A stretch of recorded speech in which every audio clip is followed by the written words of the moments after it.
Okay, this is the last video segment on the structure validation tutorial. I just want to show you a few tricks here, maybe tips and tricks on post-processing. Notice that first of all, if you want to move the legend, what you do, you left click on it, middle mouse button down, and you can pan it. Okay? If you want to make it bigger or smaller, left mouse button, single click, that means it's selected. You can see that this is all dim now.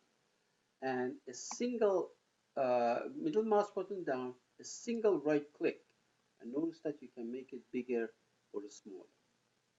Okay, so far so good. You let it go. Now you have to get this thing back, so you click on it, click on the legend again. It's no longer dim. Now, the other thing is that if you double click on this legend, this thing opens up. You can set the range, and notice that you can set the number of digits in your the numbers. And here it says smooth color. If you don't want smooth, notice that these are all smoothed out and they're not distinct. They don't have distinct boundaries. You uncheck it. You see how the colors are now have distinct edges and boundaries. They're separate from each other. And also the number of colors you can specify there, etc.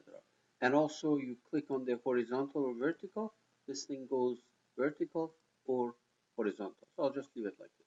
And then you close. All right, let's say we move it. To move it, left click, middle mouse button down, and drag it. And when you're done, left click on it again. Now, if you double click on the contour itself, this dialog box opens up. First of all, there's a checkbox here. There's two tabs here. With the left tab, this one says check.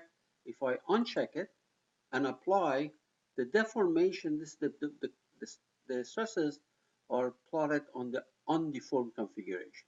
If you check this and apply, it's drawn on the deformed configuration. You can set the scale here. For example, if you want 500 times exaggeration, you see, it goes like this.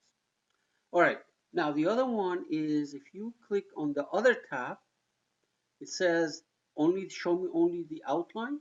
If you don't want the outline, you want the meshes too, you click on it and apply. If you just want the apply, obviously, if you just want the outline, you select and apply. Okay, good. Transparency, apply transparency. I'm not quite sure what this thing is. I'll just leave it the way it is.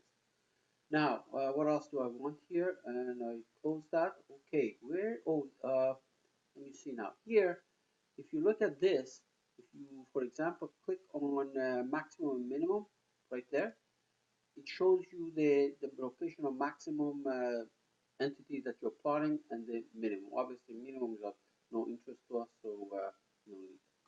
And let me get this thing back. I guess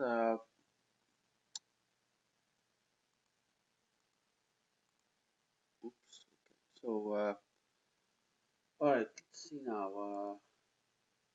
If I want to get the contour back, you click on the check.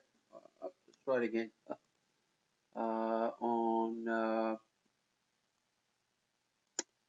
right there.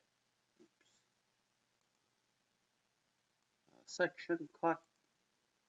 You can actually cut this thing anywhere you want, and you can move the plate and rotate it, and basically create a cut. So I'm going to stop here. I'll let you explore the rest of this.